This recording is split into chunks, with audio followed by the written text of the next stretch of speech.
안녕하세요. 질문과 답변 122번째 시간입니다.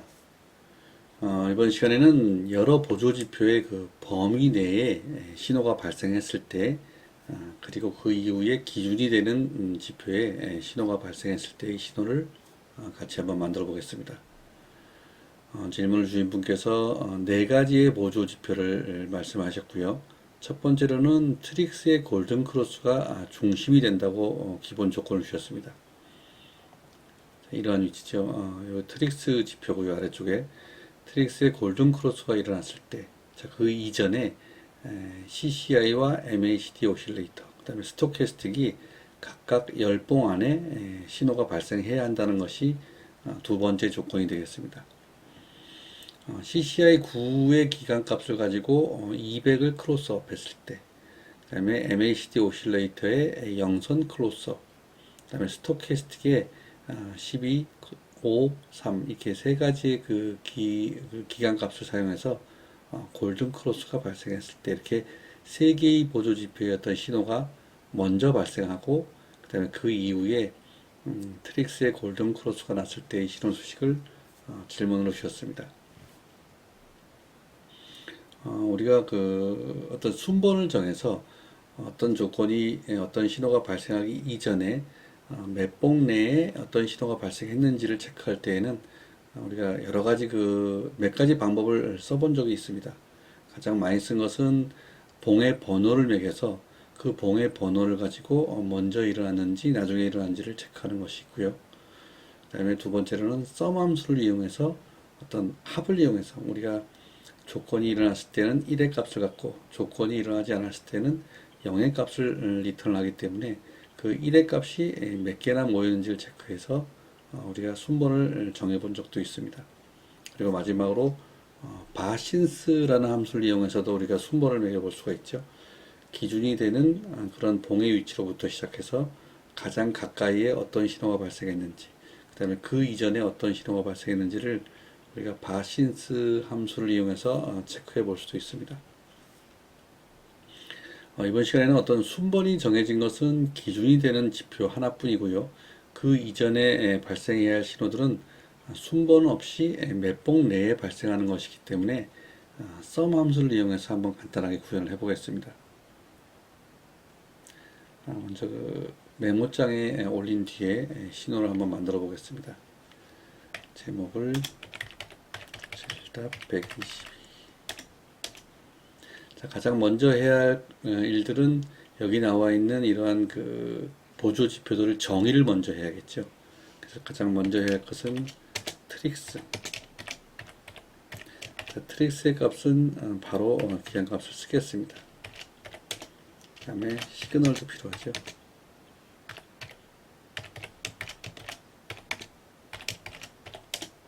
그럼 트릭스는 완성이 됐고요. 두 번째로는 CCI 값을 정의를 하겠습니다.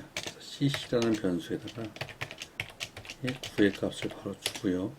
그다음에 세 번째로는 MACD 오실레이터의 그 정의가 필요하거든요. 자, 이것은 조금 길기 때문에 여기서 복사를 해갖고 오겠습니다. 두 번 클릭하신 다음에 이 수식을 복사하신 다음에요.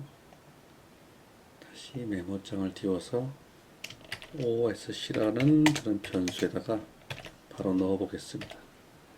그리고 수치를 바로 12,26으로 지정을 해 보겠습니다.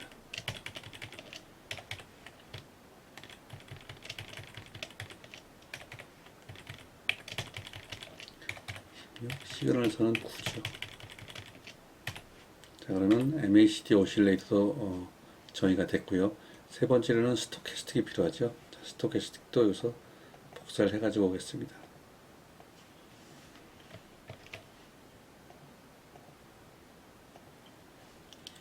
S라는 변수에다가요, 붙여넣기 하신 뒤에 수치를 또 바로 넣겠습니다. 12,5. 그리고 스토캐스틱의 시그널선이 필요하죠. S라는 변수에다가 지수입형이죠. S, 3. 자, 이렇게 하면 네 가지의 보조 지표의 정의가 끝났습니다. 그럼 우리가 이제 하나하나 나열을 해주면 되겠죠. 가장 중심이 되는 것은 트릭스이기 때문에 트릭스 값부터 먼저 써보겠습니다. 클로스업 t, ts 트릭스의 골든 크로스 신호죠. 그리고 나서 이제 열봉 안에 한봉 전 기준으로 열봉 안에 나머지 신호들이 발생했는지를 sum 함수를 이용해서 체크를 해보겠습니다. 두 번째 할 것은 CCI죠. 클로스업 CCI가 200을 클로스업한 그러한 조건이 만족한 것이 한봉 전에 만족을 해야죠. 그래서 CCI 값이 한봉 전이라고 표시를 해주고요. 그 다음에 열봉 안에 자, 이거의 값이 0보다 크면 1회 이상 발생한 것이 되겠죠. 자, 이렇게 하셔도 되고 1회 이상이라면 이렇게 하셔도 되고요. 그리고 두 번째는 MACD 오실레이터입니다. 자, MACD 오실레이터가 0선을 클로스업 했는가를 또 sum 함수를 사용을 해보겠습니다. 클로스업 OSC가 0을 클로스업 했다는 것이 한봉 전에 일어나야죠. 그래서 또 똑같이 한봉 전이라는 표시를 해주고요. 이것을 열봉 동안 합한 값이 1보다 크거나 같으면 되겠죠. 그러면 MACD도 끝났고요. 마지막으로 스토캐스틱 똑같이 sum 함수를 사용해서 클로스 S, SS 그리고 이것도 한봉전이죠.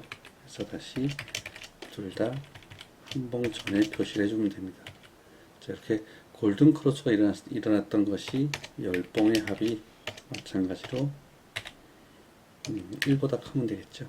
이렇게 하면 간단하게 우리가 열봉 안에 세 가지의 보조 지표가 한 번이라도 발생을 했고 현재 위치에서는 트릭스의 골든 크로스 신호가 발생했다는 것을 완성을 했습니다.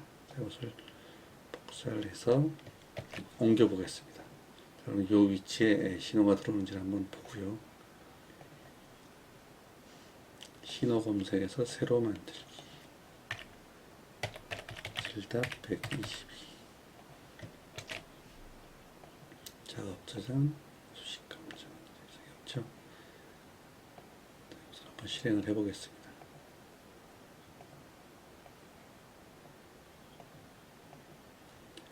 이 위치에 지금 표시가 되고 있죠.